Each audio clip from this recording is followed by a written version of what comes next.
Hello again. South Africa is sometimes called the rape capital of the world.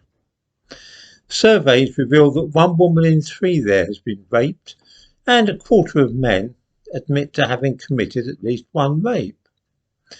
Every year, around 700 girls aged 9 or 10 give birth in the country, victims of child rape.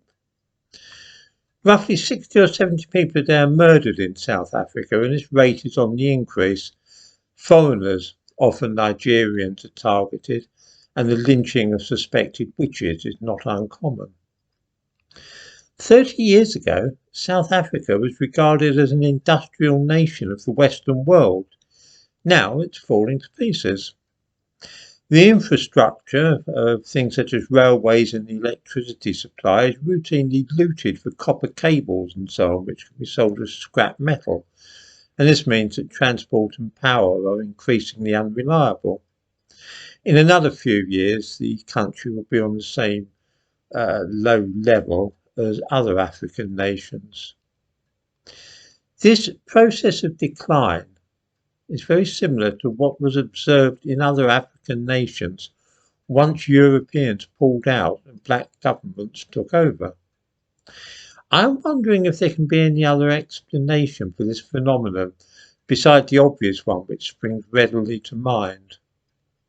All over Africa in the years following the end of the Second World War, there were demands for an end to colonial regimes, and all liberal opinion in Europe was in favour, believed that it was for the best thing, that decolonisation of Africa was a good and desirable aim.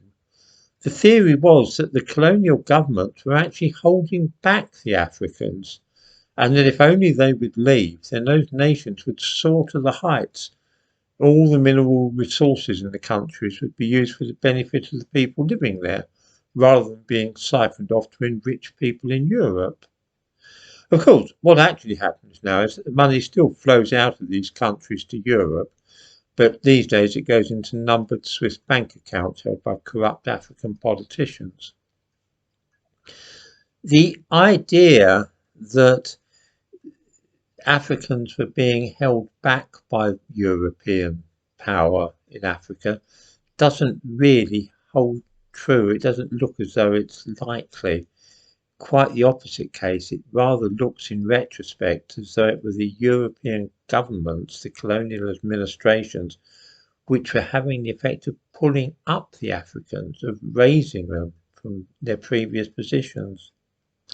The lot of all the ordinary citizen has in many cases in African countries become worse than was the case under colonial exploitation. Conditions for the average person in South Africa have not noticeably improved since the end of the white government. This is not a cheery thought after we in the West spent so long denouncing apartheid and urging freedom for Nelson Mandela. It looks, at least on the face of it, as though sub-Saharan Africa was generally in a pretty poor state before the coming of the European colonists. Certainly there was no industry there, no medicine, no science, not even the wheel had been invented. Over the course of a few centuries of European occupation, colonialism, matters improved under European guidance until Africa had power stations, hospitals, schools, railways, factories, motor vehicles, mains, electricity, and tall modern buildings. Then in the 1950s, the Africans wanted us to leave. We did so, and since then it has been a story of slow decline. In some places, South Africa for example, the slow decline has accelerated into a rapid nosedive. I would be curious to know if viewers have any opinion about how this state of affairs developed.